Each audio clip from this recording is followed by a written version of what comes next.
Hello friends, welcome back to Ammu's learning. ഇന്ന് നമ്മൾ പഠിക്കുന്നത് 8th സ്റ്റാൻഡേർഡിലെ സോഷ്യൽ സയൻസ് ആണ്.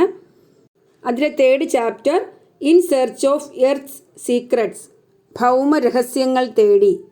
ഭൂമിയെ പറ്റിയുള്ള ഒരുപാട് കാര്യങ്ങൾ നിങ്ങൾ മുൻ വർഷങ്ങളിലൊക്കെ പഠിച്ചിട്ടുണ്ടാകും അല്ലേ?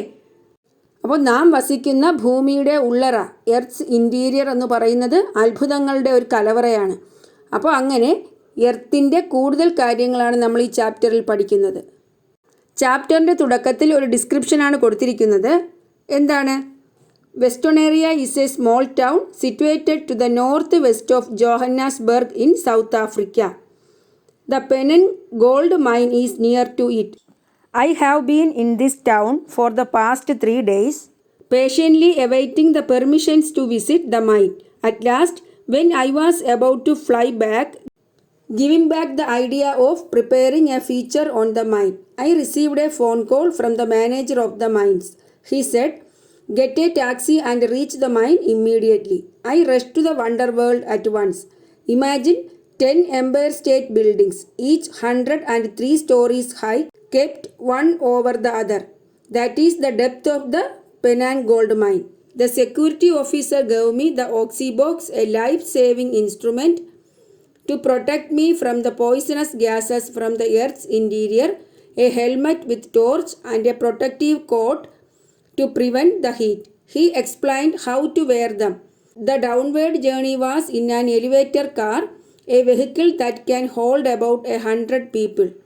As we descended, the temperature increased and ears clogged due to pressure variation. The only source of the light was the one on the ceiling of the elevator. With 1,000 curious thoughts, I descended into the wonder world of mines. എന്താണ് പറയുന്നത്? ദക്ഷിണാഫ്രിക്കയിലെ ജോഹന്നാസ്ബർഗിൽ നിന്നും തെക്കു പടിഞ്ഞാറായി സ്ഥിതി ചെയ്യുന്ന പട്ടണമാണ് വെസ്റ്റോണാറിയ. ഇതിനടുത്താണ് പേനങ് സ്വർണ്ണഖനി. 3 ദിവസമായി ഞാൻ ഈ പട്ടണത്തിലാണ്, ഖനി സന്ദർശിക്കുന്നതിനുള്ള അനുമതിയും കാത്ത്. ഒടുവിൽ ഖനിയെക്കുറിച്ചുള്ള ഫീച്ചർ എന്ന ആഗ്രഹം മറന്ന് തിരിച്ചു പറക്കാമെന്ന് കരുതിയപ്പോൾ പെട്ടെന്ന് തന്നെ ഒരു ടാക്സി എടുത്ത് ഖനിയിൽ എത്തിച്ചേരാൻ മാനേജർ നിർദ്ദേശിച്ചു അല്ലേ? ഉടൻ തന്നെ ഖനിയുടെ അത്ഭുത ലോകത്തിലേക്ക് ഞാൻ പാഞ്ഞെത്തി. 103 നിലകളുള്ള 10 എംപയർ സ്റ്റേറ്റ് ബിൽഡിങ്ങുകൾ ഒന്നിനുമേൽ ഒന്നായി സങ്കല്പിച്ചാലുള്ളത്ര ഉയരമുണ്ട് പേനങ് സ്വർണ്ണഖനിക്ക്. ഭൂമിയുടെ ഉള്ളിൽ നിന്നും വമിക്കുന്ന വിഷവാതകങ്ങളിൽ നിന്നും രക്ഷ നേടാൻ ധരിക്കുന്ന ഓക്സിബോക്സ് എന്ന ജീവൻ രക്ഷാ ഉപകരണവും ടോർച്ചുള്ള ഹെൽമറ്റും ചൂടിനെ പ്രതിരോധിക്കുവാൻ കട്ടിയുള്ള കോട്ടും സുരക്ഷാ ഉദ്യോഗസ്ഥൻ ധരിക്കുവാൻ തന്നു. അതോടൊപ്പം അവ ധരിക്കേണ്ട വിധവും വിശദീകരിച്ചു തന്നു. 100 പേരെ വരെ ഉൾക്കൊള്ളാൻ ശേഷിയുള്ള എലിവേറ്റർ കാർ എന്ന വാഹനത്തിലായിരുന്നു താഴേക്കുള്ള യാത്ര. ആഴം കൂടിയപ്പോൾ ചൂട് ക്രമേണ വർദ്ധിക്കുകയും മർദ്ദവ്യതിയാനം മൂലം ചെവികൾ അടയുകയും ചെയ്തു. എലിവേറ്ററിന് മുകളിൽ നിന്നുള്ള പ്രകാശമായിരുന്നു ഒരേ ഒരു പ്രകാശ സ്രോതസ്. 1000 ചിന്തകളും അതിലേറെ കൗതുകങ്ങളുമായി ഖനിയുടെ അത്ഭുത ലോകത്തിലേക്ക് ഞാൻ താഴ്ന്നിറങ്ങി. എന്താണ് ഇതിൽ പറയുന്നത്? ദക്ഷിണാഫ്രിക്കയിലെ ജോഹന്നാസ്ബർഗിലെ പേനങ് സ്വർണ്ണഖനിയെക്കുറിച്ചാണ് അല്ലേ? ഒരു ജേർണലിസ്റ്റ്, ഒരു പത്രപ്രവർത്തകൻ ഖനിയിലെ തൻ്റെ അനുഭവങ്ങളെ സംബന്ധിച്ച് എഴുതിയ ഡയറി കുറിപ്പാണ്. You have seen the changes that occur while journeying from the surface to the interior of the earth. ഭൂമിയുടെ ഉപരിതലത്തിൽ നിന്നും ഉള്ളിലേക്ക് കടക്കുമ്പോൾ എന്തെല്ലാം മാറ്റങ്ങളാണ് ഉണ്ടാകുന്നതെന്ന് കണ്ടല്ലോ. എർത്തിൻ്റെ സർഫസിൽ നിന്നും എർത്തിൻ്റെ ഇൻറ്റീരിയറിലോട്ട് പോകുമ്പോൾ ഉണ്ടാകുന്ന മാറ്റങ്ങൾ. നാം വസിക്കുന്ന ഭൂമിയുടെ ഉള്ളറ അത്ഭുതങ്ങളുടെ ഒരു കലവറയാണ്. The Earth's interior is full of wonders, but there are many limitations in collecting information about the mysteries of the Earth's interior directly. എന്നാൽ ഭൂമിയിലെ ഉള്ളറ രഹസ്യങ്ങളെക്കുറിച്ച് വിവരശേഖരണം നടത്താൻ നമുക്കൊരുപാട് ലിമിറ്റേഷൻസ് ഉണ്ട് അല്ലേ? എന്താണ് limitation? The temperature and pressure inside the Earth increases with depth. ഭൂമിയിൽ ആഴം കൂടുന്നതിനനുസരിച്ച് താപവും മർദ്ദവും കൂടുന്നു. മനസ്സിലായോ? The variations in pressure is due to the weight exerted by the overlying layers. ഈ പ്രഷറിലുള്ള വ്യതിയാനം എന്തിൻ്റെ കാരണം കൊണ്ടാണ്? Due to the weight exerted by the overlying layers. മുകളിലത്തെ പാളികൾ ചെലുത്തുന്ന ഭാരമാണ് താഴേക്ക് പോകുന്തോറുമുള്ള ഈ മർദ്ദ വ്യതിയാനത്തിന് കാരണം. The temperature at the center of the earth is about 5000 degree Celsius. എർത്തിൻ്റെ സെൻറ്റർ, എർത്തിൻ്റെ കേന്ദ്രത്തിലെ താപനില എന്ന് പറയുന്നത് 5000 ഡിഗ്രി സെൽഷ്യസ് ആണ്. Remember that even iron melts at 1538 degree Celsius. ഭൂമിയുടെ കേന്ദ്രഭാഗത്ത് അനുഭവപ്പെടുന്ന താപം ഏകദേശം 5000 ഡിഗ്രി സെൽഷ്യസ് ആണ്. എന്നാൽ ചൂടിൽ ഇരുമ്പ് പോലും ഉരുകി തുടങ്ങുന്നത് ഏത് ഡിഗ്രി സെൽഷ്യസിലാണ്? 1538 degree Celsius. 1538 ഡിഗ്രി സെൽഷ്യസിൽ ഇരുമ്പ് പോലും ഉരുകി തുടങ്ങും. അപ്പോൾ 5000 ഡിഗ്രി സെൽഷ്യസ് ആണ് ഭൂമിയുടെ സെൻറ്ററിലെ temperature. Let us see the different sources from which we get information on the Earth's interior. ഏതൊക്കെ സോഴ്സസിൽ നിന്നാണ് നമുക്ക് എർത്തിൻ്റെ ഉള്ളറയെ പറ്റിയുള്ള വിവരങ്ങൾ ലഭിക്കുന്നത്? ഏതൊക്കെ മാർഗങ്ങളിലൂടെയാണ് ഭൂമിയുടെ ഉള്ളറയെ പറ്റി മനസ്സിലാക്കുന്നത്? What are the different sources from which we get information on the earth's interior? ഏതൊക്കെ പറയാം? From the materials reaching the earth surface through volcanic eruptions. അഗ്നിപർവ്വത സ്ഫോടനങ്ങളിലൂടെ ഭൗമോപരിതലത്തിൽ എത്തിച്ചേരുന്ന വസ്തുക്കളിൽ നിന്ന്, വോൾക്കാനിക് ഇറപ്ഷൻസിലൂടെ എർത്തിൻ്റെ സർഫസിൽ എത്തിച്ചേരുന്ന മെറ്റീരിയൽസിൽ നിന്നും നമുക്ക് എർത്തിൻ്റെ ഉള്ളറയെ പറ്റിയുള്ള രഹസ്യങ്ങൾ അറിയാം.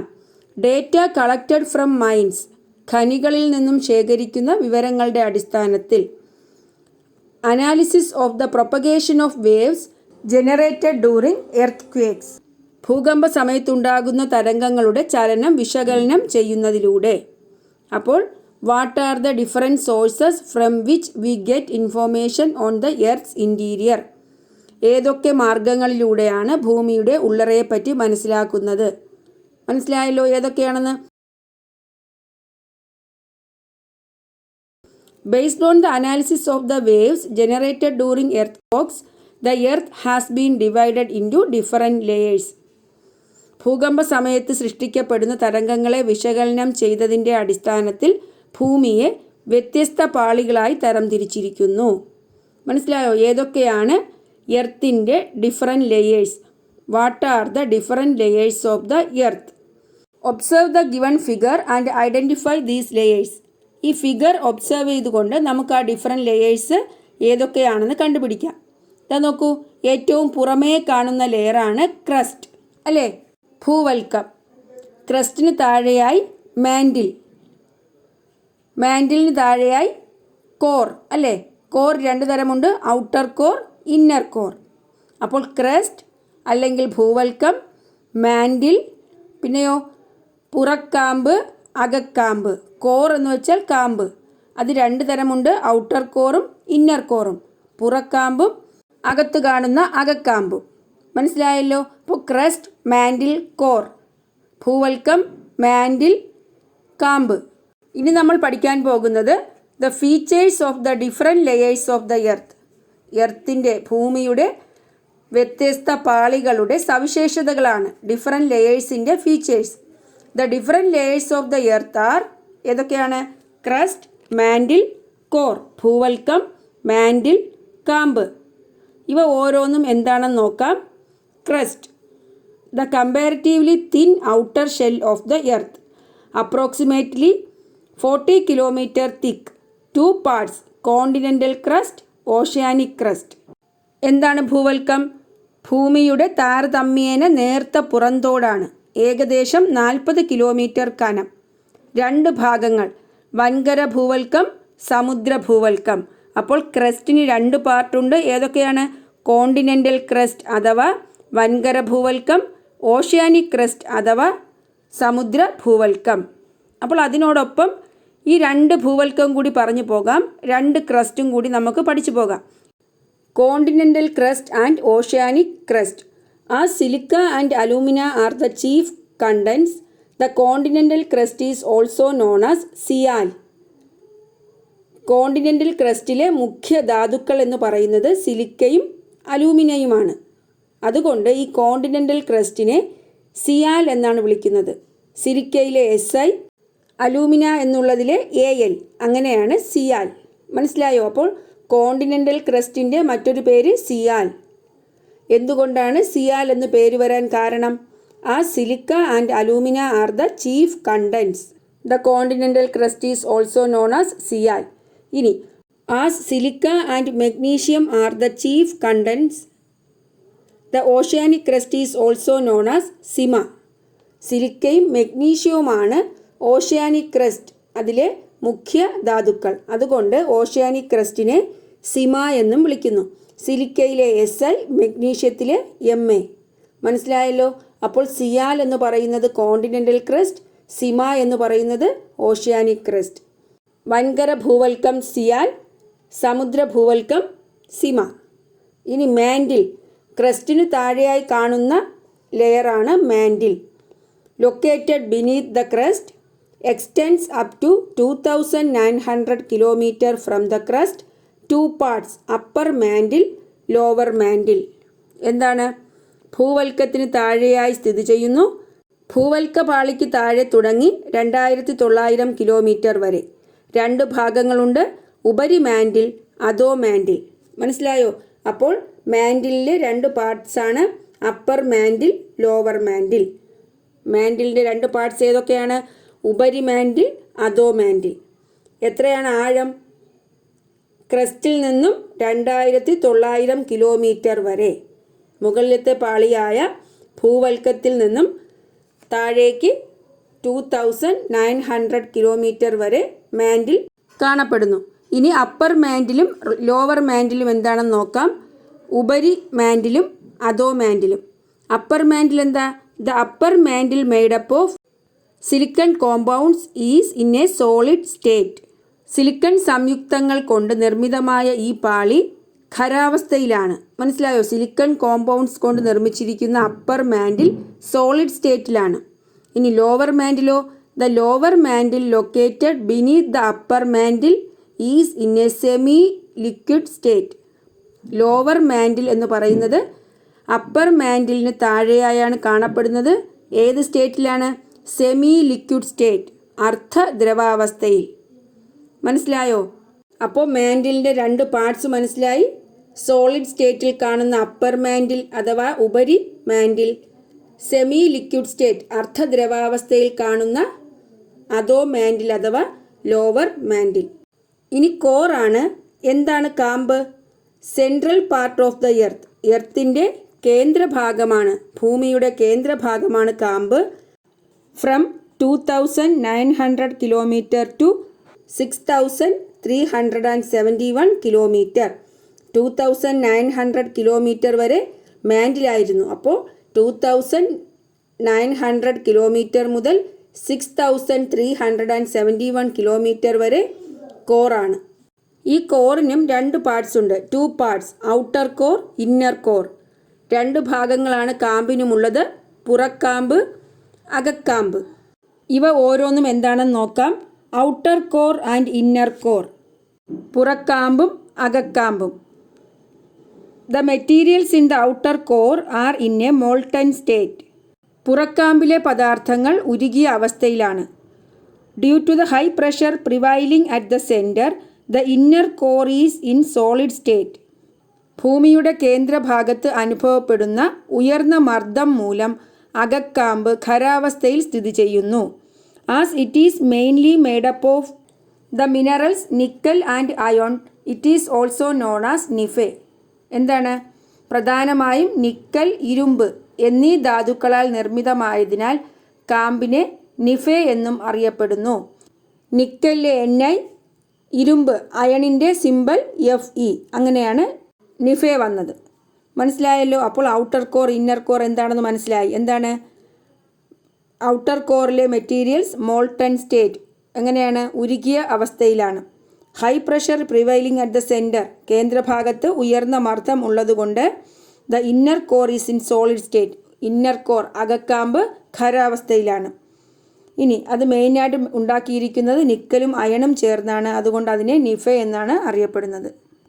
അപ്പോൾ നമ്മളിപ്പോൾ പഠിച്ചത് ഡിഫറെൻറ്റ് ലെയേഴ്സ് ഓഫ് എർത്ത് ആണ്. Crest, mantle, core. ഇവ ഓരോന്നും പഠിക്കുമ്പോൾ അതിനകത്ത് ഒരുപാട് 1 word ക്വസ്റ്റ്യൻസ് ഉണ്ട്. അതിൻ്റെ തിക്നെസ്, അതുപോലെ എത്ര പാർട്സ് ഉണ്ട്, അവ ഏതൊക്കെ, അതൊക്കെ ഞാൻ പ്രത്യേകം തരുന്നില്ല. കാരണം നിങ്ങൾക്കത് വായിച്ച് മനസ്സിലാക്കാവുന്നതേ ഉള്ളൂ.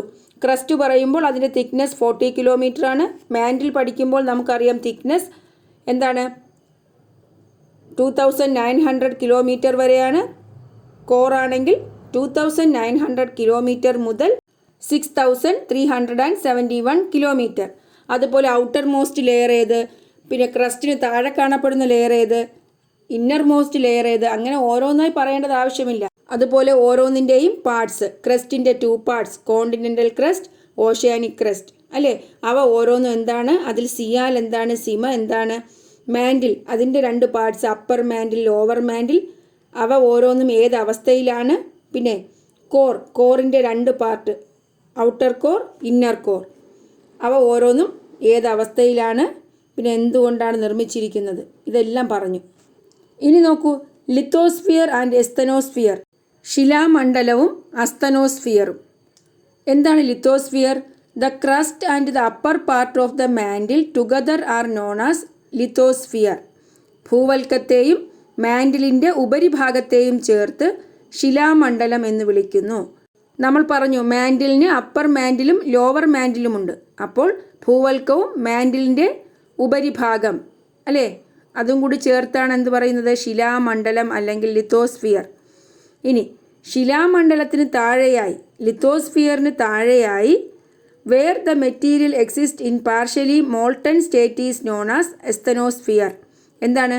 ശിലാമണ്ഡലത്തിന് താഴെയായി ശിലാപദാർത്ഥങ്ങൾ ഉരുകി അർദ്ധദ്രവാവസ്ഥയിൽ കാണപ്പെടുന്ന ഭാഗം അസ്തനോസ്ഫിയർ എന്നറിയപ്പെടുന്നു. ശിലാമണ്ഡലത്തിന് താഴെയായി, അതായത് ലിത്തോസ്ഫിയറിന് താഴെയായി ശിലാപദാർത്ഥങ്ങൾ ഉരുകി അർദ്ധദ്രവാവസ്ഥയിൽ കാണപ്പെടുന്നു. ആ ഭാഗത്തെ അസ്തനോസ്ഫിയർ എന്നറിയപ്പെടുന്നു. The part beneath the lithosphere where the materials exist in a partially molten state is known as asthenosphere. This is the source of the molten rock material that comes out during volcanic eruptions. Volcanic eruptions ഒക്കെ ഉണ്ടാകുമ്പോൾ, അഗ്നിപർവ്വത സ്ഫോടനങ്ങളൊക്കെ ഉണ്ടാകുമ്പോൾ അതിൽ നിന്നും lava പുറത്തു വരില്ലേ? എന്താണ് lava? The molten rock materials അല്ലേ, ഉരുകിയ ശിലാദ്രവമാണ്, അതാണ് ലാവ. ഈ അഗ്നിപർവ്വത സ്ഫോടനങ്ങൾ ഉണ്ടാകുമ്പോൾ ഈ ലാവ പുറത്തു വരുന്നു. ഈ ലാവയുടെ സോഴ്സ്, ഉറവിടം എന്ന് പറയുന്നത് എവിടെയാണ്? എസ്തനോസ്ഫിയർ ആണ്. അപ്പോൾ എന്താണ് lithosphere? The crust and the upper part of the mantle together are known as lithosphere. എന്താണ് asthenosphere? The part beneath the lithosphere where the materials exist in a partially molten state is known as asthenosphere. This is the source of the molten rock material or lava that comes out during volcanic eruptions. ശിലാമണ്ഡലത്തിന് താഴെയായി ശിലാപദാർത്ഥങ്ങൾ ഉരുകി അർദ്ധദ്രവാവസ്ഥയിൽ കാണപ്പെടുന്ന ഭാഗം asthenosphere എന്നറിയപ്പെടുന്നു. അഗ്നിപർവ്വതങ്ങളിലൂടെ പുറത്തെത്തുന്ന ശിലാദ്രവത്തിൻ്റെ സ്രോതസ്സാണ് asthenosphere. ഇനി rocks എന്താണെന്ന് നോക്കാം. ശിലകൾ. The lithosphere acquires its name from the material with which it is made. Lithos means rocks. എന്താണ്? ശിലകൾ കൊണ്ട് നിർമ്മിക്കപ്പെട്ടിരിക്കുന്നതിനാലാണ് ശിലാമണ്ഡലത്തിന് ആ പേര് ലഭിച്ചത്. മനസ്സിലായോ? ശിലകൾ എന്താണ്? റോക്സ്. ആ റോക്സ് കൊണ്ട് നിർമ്മിക്കപ്പെട്ടിരിക്കുന്നത് കൊണ്ടാണ് ലിത്തോസ്ഫിയറിന് ആ പേര് ലഭിച്ചത്. Lithos means rock. ലിത്തോസ് എന്ന വേർഡിൻ്റെ മീനിങ് റോക്ക് എന്നാണ്. If you look around, you can see rocks of different colors and hardness. ചുറ്റുപാടും ഒന്ന് നിരീക്ഷിച്ചാൽ നമുക്ക് വ്യത്യസ്ത നിറത്തിലും കാഠിന്യത്തിലുമുള്ള ശിലകൾ കാണാൻ കഴിയും. This diversity is due to its constituents. ഈ വൈവിധ്യം എന്തുകൊണ്ടാണ്? ശിലകളിലെ വൈവിധ്യത്തിന് കാരണം അവയിൽ അടങ്ങിയിട്ടുള്ള ഘടകങ്ങളാണ്. അപ്പോൾ ഈ റോക്സ് ഡിഫറെൻറ്റ് കളേഴ്സിലും ഡിഫറെൻറ്റ് ഹാർഡ്നെസ്സിലും കാണാൻ കാരണം അതിലടങ്ങിയിരിക്കുന്ന കോൺസ്റ്റിറ്റ്യുവൻസ് ആണ്. The constituents of rocks are called minerals. അപ്പോൾ അതിലടങ്ങിയിരിക്കുന്ന ഘടകങ്ങളെ എന്താണ് പറയുന്നത്? മിനറൽസ്, ധാതുക്കൾ എന്ന് പറയുന്നു. അപ്പോൾ ധാതുക്കളാണ് ഈ വ്യത്യസ്തതയ്ക്ക് കാരണം.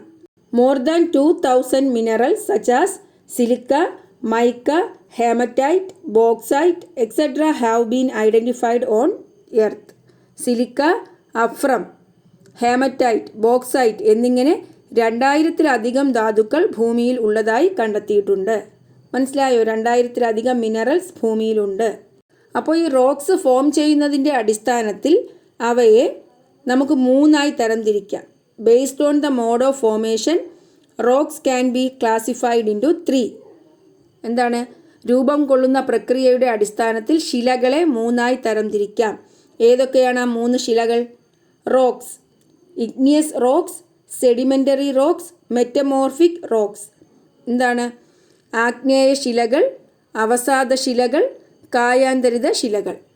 ഇഗ്നിയസ് റോക്സ് ആണ് ആഗ്നേയ ശിലകൾ, സെഡിമെൻ്ററി റോക്സ് അവസാദ ശിലകൾ, മെറ്റമോർഫിക് റോക്സ് കായാന്തരിത ശിലകൾ. ഇവ ഓരോന്നും എന്താണെന്ന് നോക്കാം. ഒന്നാമത്തേത് ഇഗ്നിയസ് റോക്സ്, ആഗ്നേയ ശിലകൾ. Igneous rocks are formed by the molten rock material rising through the fissures in the crust and solidifying either on the surface of the earth or within the crust itself.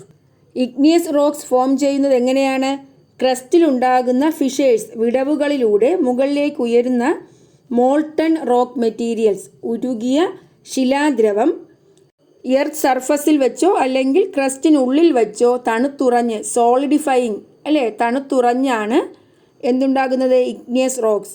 Igneous rocks are formed by the molten rock materials rising through the fissures in the crust and solidifying either on the surface of the earth or within the crust itself.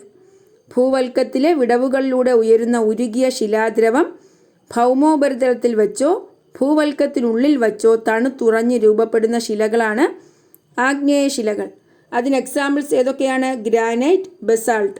ഗ്രാനൈറ്റും ബസാൾട്ടുമാണ് igneous റോക്സിന് example. മനസ്സിലായോ? As all other rock types are formed from the igneous rocks, they are called primary rocks. മറ്റെല്ലാ ശിലകളും ആഗ്നേയ ശിലകൾക്ക് രൂപമാറ്റം സംഭവിച്ച് രൂപം കൊള്ളുന്നവയായതിനാൽ ആഗ്നേയ ശിലകൾ പ്രാഥമിക ശിലകളെന്നും അറിയപ്പെടുന്നു. അപ്പോൾ എന്തുകൊണ്ടാണ് ഇഗ്നിയസ് റോക്സിനെ പ്രൈമറി റോക്സ് എന്ന് വിളിക്കുന്നത്? ആഗ്നേയ ശിലകളെ പ്രാഥമിക ശിലകളെന്ന് വിളിക്കുന്നത് എന്തുകൊണ്ടാണ്? മറ്റുള്ള എല്ലാ ശിലകളും ഉണ്ടാകുന്നത് ഈ ഇഗ്നിയസ് റോക്സിൽ നിന്നാണ്. അതുകൊണ്ടാണ് ഇതിനെ പ്രൈമറി റോക്സ് അഥവാ പ്രാഥമിക ശിലകളെന്ന് വിളിക്കുന്നത്. അപ്പോൾ ഈ ഇഗ്നിയസ് റോക്സിനെ മദർ റോക്സ് എന്നും വിളിക്കും, മാതൃശില എന്നും വിളിക്കുന്നു. ഇനി സെഡിമെൻ്ററി റോക്സ് ആണ് അവസാദ ശിലകൾ. Rocks undergo weathering in course of time. The debris so formed will be deposited in the low regions as layers. These materials gradually get lithified and transformed into sedimentary rocks. എന്താണ്? കാലാന്തരത്തിൽ ശിലകൾ ക്ഷയിച്ച് പൊടിയുന്നു. ഈ അവസാദങ്ങൾ എന്ന് പറഞ്ഞാൽ അവശിഷ്ടങ്ങൾ എന്നാണ്. ഈ അവസാദങ്ങൾ താഴ്ന്ന പ്രദേശങ്ങളിൽ പാളികളായി നിക്ഷേപിക്കപ്പെടുകയും പിന്നീട് അവ ഉറച്ച് വിവിധതരം അവസാദ ശിലകളായി മാറുകയും ചെയ്യുന്നു.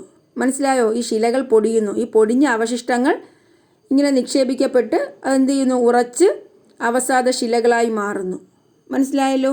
സെഡിമെൻ്ററി റോക്സിന് എക്സാമ്പിളാണ് സാൻഡ്സ്റ്റോൺ, ലൈംസ്റ്റോൺ, മണൽക്കല്ല്, ചുണ്ണാമ്പുകല്ല്. അപ്പോൾ ഓരോന്നിനും എക്സാമ്പിൾസ് പഠിച്ചിരിക്കണം. As the sedimentary rocks are formed in layers, they are also known as stratified rocks.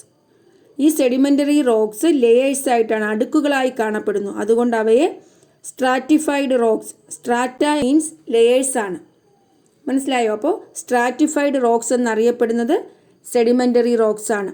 പാളികളായി രൂപപ്പെടുന്നത് കൊണ്ട് അവസാദ ശിലകൾ അടുക്കുശിലകൾ എന്നും അറിയപ്പെടുന്നു.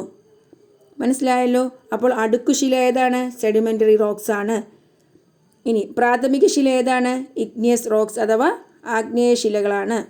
അടുത്ത് മെറ്റമോർഫിക് റോക്സ് ആണ്, കായാന്തരിത ശിലകൾ. When rocks undergo physical and chemical changes due to high temperature and pressure, metamorphic rocks are formed. ഉയർന്ന മർദ്ദം മൂലമോ താപം മൂലമോ ശിലകൾ ഭൗതികമായും രാസപരമായും മാറ്റങ്ങൾക്ക് വിധേയമായാണ് കായാന്തരിത ശിലകൾ രൂപപ്പെടുന്നത്. എന്താണ്? Rocks undergo physical and chemical changes due to high temperature and pressure. അങ്ങനെ metamorphic rocks are formed. Example marble, slate. മാർബിളും സ്ലേറ്റും മെറ്റമോർഫിക് റോക്സിന് എക്സാമ്പിളാണ്. Metamorphic rocks are prominent in Kerala. ഈ കായാന്തരിത ശിലകളാണ് കേരളത്തിൽ ഏറ്റവും കൂടുതലായി കാണപ്പെടുന്നത്. അപ്പോൾ കേരളത്തിൽ ഏറ്റവും കൂടുതലായി കാണപ്പെടുന്ന റോക്ക് ഏതാണ്? മെറ്റമോർഫിക് റോക്സ് അഥവാ കായാന്തരിത ശിലകൾ. അപ്പോൾ ഓരോ ശിലകളുടെയും പേര് കേൾക്കുമ്പോൾ അവ ഏതാണെന്ന് പറയാൻ പഠിച്ചിരിക്കണം. ഗ്രാനൈറ്റ് ഏത് ശിലയ്ക്ക് ഉദാഹരണമാണ്? സാൻഡ്സ്റ്റോൺ ഏത് ശിലയ്ക്ക് ഉദാഹരണമാണ്? അതുപോലെ മാർബിൾ അഥവാ സ്ലേറ്റ് ഏത് ശിലയ്ക്ക് ഉദാഹരണമാണ്? ഇതെല്ലാം നിങ്ങൾ അറിഞ്ഞിരിക്കണം. The rocks may not remain in their original form forever. They are subjected to several changes over time. Observe the diagram and filling the blanks. ശിലകൾ അവ രൂപപ്പെട്ട അതേ അവസ്ഥയിൽ തന്നെ എക്കാലവും തുടരണമെന്നില്ല. അവ കാലാന്തരത്തിൽ പലവിധ മാറ്റങ്ങൾക്കും വിധേയമായിക്കൊണ്ടിരിക്കുന്നു. ഈ ചിത്രം വിശകലനം ചെയ്ത് ചുവടെ നൽകിയിട്ടുള്ള പ്രവർത്തനം പൂർത്തിയാക്കാൻ. Rocks from one form to other. Rock cycle എന്താണ്? ശിലാചക്രമാണ് തന്നിരിക്കുന്നത്. ശിലകൾ ഒന്നിൽ നിന്നും മറ്റൊന്നിലേക്ക് മാറുന്നു അല്ലേ? ഇതാ നോക്കൂ, ഇഗ്നിയസ് റോക്സ് ഡിസിൻറ്റഗ്രേറ്റ്സ്, പൊടിയുന്നു. പിന്നെ അവ ലിത്തിഫൈസ് ഇൻ ലെയേഴ്സ്, അടുക്കുകളായി മാറുന്നു. അങ്ങനെ സെഡിമെൻ്ററി റോക്സ് ഉണ്ടാകുന്നു. സെഡിമെൻ്ററി റോക്സ് എന്ത് ചെയ്യുന്നു? ഹൈ പ്രഷറും ടെമ്പറേച്ചറും കാരണം മെറ്റമോർഫിക് റോക്കായി മാറുന്നു. ഈ metamorphic rocks melts and forms lava or magma, ഉരുകി ശിലാദ്രവമാകുന്നു. അത് സോൾഡിഫൈസ് അല്ലേ, ഘനീഭവിക്കുന്നു, തണുത്തുറയുന്നു. അതെന്തായി മാറും? വീണ്ടും ഇഗ്നിയസ് റോക്കാകും. ഈ ഇഗ്നിയസ് റോക്സ് ഹൈ പ്രഷറിലും ടെമ്പറേച്ചറിലും മെറ്റമോർഫിക് റോക്കായി മാറുന്നു. മനസ്സിലായോ? ആഗ്നേയശില ഉയർന്ന മർദ്ദത്തിലും താപനിലയിലും കായാന്തരിത ശിലയായും മാറുന്നു. അപ്പോൾ ഇങ്ങനെ ഇവ ഓരോന്നും പരസ്പരം എന്ത് ചെയ്യുന്നു? ഒരു ഫോമിൽ നിന്നും മറ്റൊരു ഫോമിലോട്ട് മാറുന്നു. അപ്പോൾ നമുക്കിനി ഈ താഴെ തന്നിരിക്കുന്ന ഭാഗം ഫില്ല് ചെയ്യാം. ഇതാ നോക്കൂ, ഇഗ്നിയസ് റോക്ക് പ്രോസസ്. അതുപോലെ അടുത്തൊരു ശിലയും തന്നിട്ടുണ്ട്. ഇഗ്നിയസ് റോക്ക് എന്തിലൂടെയാണ് സെഡിമെൻ്ററി റോക്ക് ആകുന്നത്? ഡിസിൻറ്റഗ്രേറ്റ്സ് അല്ലേ, പൊടിഞ്ഞിട്ടാണ്. അതുപോലെ സെഡിമെൻ്ററി റോക്ക് മെൽറ്റ്സ്, ഉരുകിയാണ് ഇഗ്നിയസ് റോക്ക് ആകുന്നത്. മനസ്സിലായോ? അവസാദശില ഉരുകി ആഗ്നേയശിലയാകുന്നു. ആഗ്നേയശില പൊടിഞ്ഞ് അവസാദശിലയായി മാറുന്നു. ആരോ കണ്ടല്ലോ, അതനുസരിച്ചാണ് ആൻസർ എഴുതേണ്ടത്. ഇനി മെറ്റമോർഫിക് റോക്ക്, അത് ഇഗ്നിയസ് റോക്കായി മാറുന്നത് മെൽറ്റ്സ്, ഉരുകിയാണ്. മനസ്സിലായോ? മെറ്റമോർഫിക് റോക്ക് കായാന്തരിത ശില ആഗ്നേയശിലയായി മാറുന്നത് ഉരുകിയാണ്. ഞാൻ നേരത്തെ പറഞ്ഞു മെൽറ്റ്സ് ആൻഡ് ഫോംസ് ലാവ, ഉരുകി ലാവയാകുന്നു. അത് ഘനീഭവിച്ചാണ്, സോൾഡിഫൈ ചെയ്താണ് ഇഗ്നിയസ് റോക്ക് ഉണ്ടാകുന്നത്. അതുകൊണ്ട് നമുക്ക് മെൽറ്റ്സ് എന്ന് എഴുതാം. തിരിച്ച് ഇഗ്നിയസ് റോക്ക് മെറ്റമോർഫിക് റോക്ക് ആകുന്നത് ഹൈ പ്രഷർ ഓർ ടെമ്പറേച്ചർ, ഉയർന്ന മർദ്ദത്തിലും താപനിലയിലുമാണ്. അടുത്ത് നോക്കൂ, സെഡിമെൻ്ററി റോക്ക് മെറ്റമോർഫിക് റോക്ക് ആകുന്നത് അവസാദശില കായാന്തരിത ശിലയാകുന്നത് ഹൈ പ്രഷർ ഓർ ടെമ്പറേച്ചർ അല്ലെ, ഉയർന്ന മർദ്ദത്തിലും അതുപോലെ താപനിലയിലുമാണ്.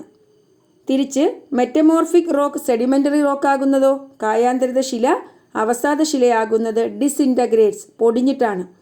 നമുക്കറിയാം അവസാദശിലയുണ്ടാകുന്നത് അവശിഷ്ടങ്ങൾ അടിഞ്ഞുകൂടി ലെയറുകളായിട്ടാണ് അല്ലേ, പാളികളായി രൂപപ്പെടുന്നു. അപ്പോൾ മെറ്റമോർഫിക് റോക്ക് ഡിസിൻറ്റഗ്രേറ്റ്സ്, പൊടിഞ്ഞ് സെഡിമെൻ്ററി റോക്കായി മാറുന്നു, അവസാദശിലയായി മാറുന്നു. അപ്പോൾ ആൻസർ മനസ്സിലായല്ലോ. അപ്പോൾ ഇത്രയും കാര്യങ്ങളാണ് നമ്മൾ ഇന്നത്തെ ക്ലാസ്സിൽ പഠിക്കുന്നത്. അപ്പോൾ നിങ്ങൾ എന്തൊക്കെയാണ് ഇന്ന് പഠിച്ചത്? എർത്തിൻ്റെ ഡിഫറെൻറ്റ് ലെയേഴ്സ് പഠിച്ചു അല്ലേ. പിന്നെ അവ ഓരോന്നും എന്താണെന്ന് പഠിച്ചു. അവ ഓരോന്നിൻ്റെയും തിക്നെസ്, ഡിഫറെൻറ്റ് പാർട്സ് ഏതൊക്കെയാണ്, അതിൻ്റെ പ്രത്യേകത എന്തൊക്കെയാണ്, അതിലടങ്ങിയിരിക്കുന്ന മിനറൽസ് അല്ലേ, ധാതുക്കൾ ഏതൊക്കെയാണ്, ഇതെല്ലാം നമ്മൾ വിശദമായി പഠിച്ചു. പിന്നെ പഠിച്ചത് ലിത്തോസ്ഫിയർ ആൻഡ് എസ്തനോസ്ഫിയർ അല്ലേ, ശിലാമണ്ഡലവും അസ്തനോസ്ഫിയറും. അത് കഴിഞ്ഞ് നമ്മൾ ഡിഫറെൻറ്റ് ടൈപ്സ് ഓഫ് റോക്സ് പഠിച്ചു അല്ലേ. അവ ഫോം ചെയ്യുന്നതിൻ്റെ അടിസ്ഥാനത്തിൽ വിവിധ തരത്തിലുള്ള ശിലകൾ പഠിച്ചു. ഏതൊക്കെയായിരുന്നു? Igneous rocks, sedimentary rocks, metamorphic rocks. ആഗ്നേയശിലകൾ, അവസാദശിലകൾ, കായാന്തരിത ശിലകൾ. അവ ഓരോന്നിനും എക്സാമ്പിൾസ് പഠിച്ചു. അതുപോലെ അവ അറിയപ്പെടുന്ന മറ്റൊരു പേരും പഠിച്ചു. പിന്നെ ഈ ഓരോ റോക്കും ഏത് പ്രോസസ്സ് വഴിയാണ് അടുത്ത റോക്കായി മാറുന്നത് അല്ലേ, ഓരോ ശിലയും ഏത് പ്രക്രിയയിലൂടെയാണ് അടുത്ത് മറ്റൊരു ശിലയായി മാറുന്നത് എന്നും നമ്മൾ നോക്കി. അപ്പോൾ ഇത്രയും കാര്യങ്ങളാണ് ഇന്നത്തെ ക്ലാസ്സിൽ ഉൾപ്പെടുത്തിയിരിക്കുന്നത്. നിങ്ങൾക്ക് എൻ്റെ ക്ലാസ് ഇഷ്ടപ്പെട്ടു എങ്കിൽ നിങ്ങൾ എൻ്റെ ചാനൽ സബ്സ്ക്രൈബ് ചെയ്യുക, നിങ്ങളുടെ ഫ്രണ്ട്സിനൊക്കെ ഷെയർ ചെയ്യുക. Thanks for watching Ammu's learning.